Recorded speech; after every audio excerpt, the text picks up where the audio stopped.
Hey guys, what's up? I'm Erin and welcome back to the channel. Nearly 7 in 10 Americans are now letting someone else manage their 401k. But is that a smart move, or should you be taking back control? Over the past 2 decades, we've seen a dramatic shift in how Americans invest within their 401ks. Gone are the days where people are handpicking funds and creating their own asset allocations. Today, the majority, whether they realize it or not, are using what's called professionally managed allocation. According to Vanguard's How America Saves 2025 report, 67% of participants are now invested in one of these hands-off strategies, the highest percentage ever recorded.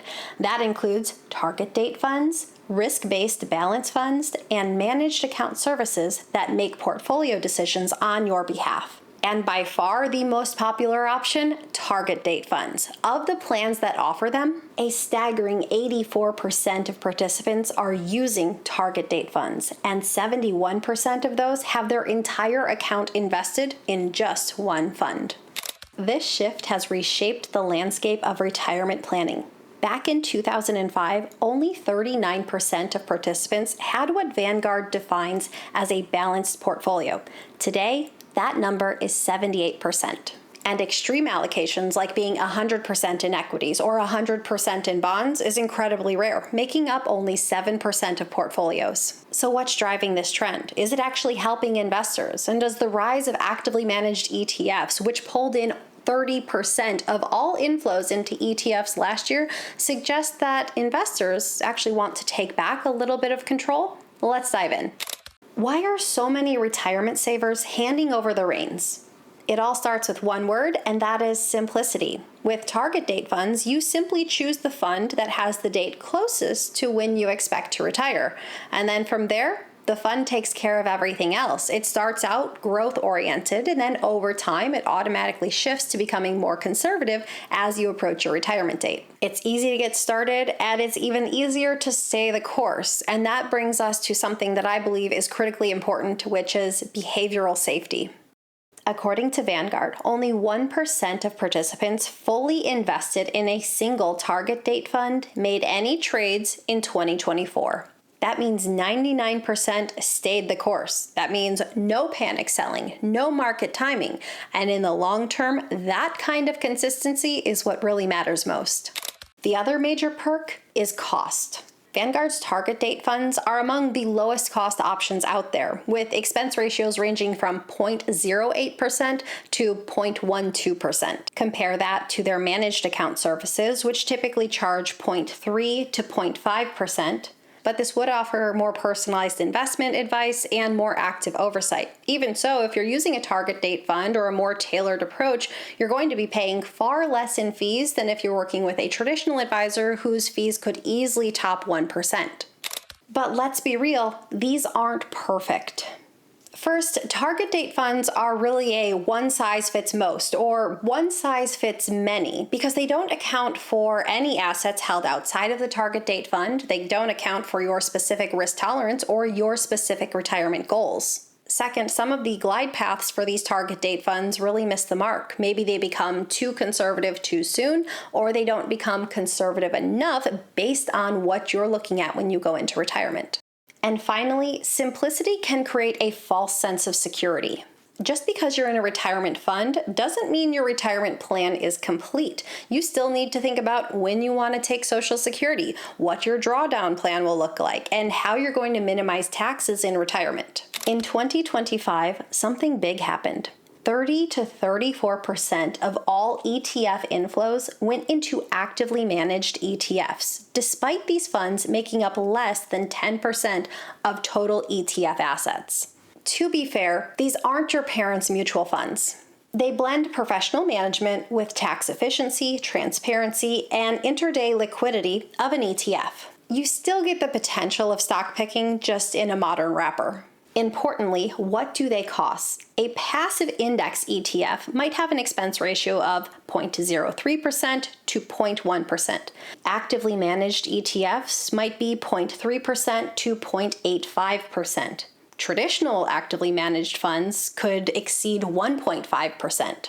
So yes, actively managed ETFs do cost more than passively managed funds, 3 to 10 times more in some cases, but they still cost far less than traditionally actively managed mutual funds. That extra cost, it's paying for something. It's paying for researching, monitoring, and real-time decision-making. That human expertise has a price, and you may decide that it's worth it. But we do want to talk about these costs and where they add up. Let's say you invest $10,000 per year for 40 years and you can capture a 7% annualized rate of return. Here's how much you'd end up with once we factor in the expense ratio of different investment types. With a 0.03% fee, like VTI, Vanguard's Total Stock Market ETF, you'd end up with about $2.4 million. With a 0.1% fee, like Vanguard's Target Date Fund, your balance drops slightly to about $2.36 million. But with a 0.75% fee, typical for many actively managed ETFs, your ending balance is closer to $2 million.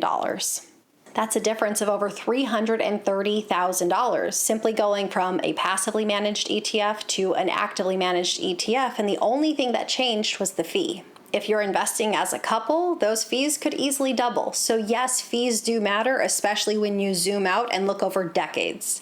Now, not everyone wants to analyze funds, rebalance portfolios, or stress about market moves. If using a target date fund or a balance strategy or more actively managed ETFs helps you sleep better at night, that can be a great investment. Full stop. For many investors, a hands-off approach isn't careless. It is one of the best long-term sustainable ways to build wealth if it keeps them invested. So why the shift? What's driving this active ETF surge? Number one, more product launches. We're seeing traditional mutual funds be converted to actively managed ETFs. Names like Fidelity, JP Morgan, and Capital Group are flooding the market with new actively managed ETF options. They do have lower fees compared to mutual funds. An actively managed ETF is more expensive than a passive fund, but it's still about half the cost of traditionally actively managed mutual funds. And for many, they like having their money in the hands of a professional without having to pay a 1.5% fee. We've had a lot of market volatility lately.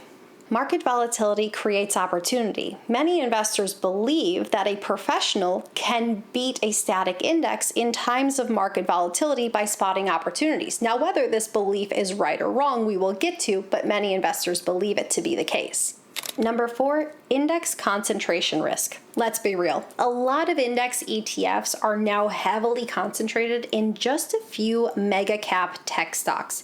Investors may be asking, do I really want this much of my portfolio in 7 companies? And we have to consider retail behavior. Younger investors think Robinhood style traders are more aggressive. They're chasing gains, not safety, and they believe that they or a pro can beat the market. But here's the reality check. Despite all the excitement, the long-term performance of actively managed funds still lags. In 2024, 65% of large-cap active mutual funds underperformed the S&P 500 that year. And that isn't an isolated trend. Over the past 24 years, the average underperformance rate is 64%. And here's the kicker. Many actively managed ETFs follow a similar pattern because the challenges are the same.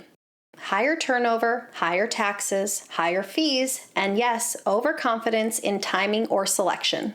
So yes, the inflows are growing, but the outperformance isn't. For many investors, especially those in professionally managed portfolios, the goal isn't to beat the market. It's to feel confident and feel like they're making real progress towards their retirement goals. A target date fund or a balanced portfolio isn't trying to win the race against the S&P 500. It's trying to smoothen out the ride. It's trying to reduce behavioral mistakes and keep you invested through all the ups and downs. And those goals, they're just as valid. Maybe they're even more important.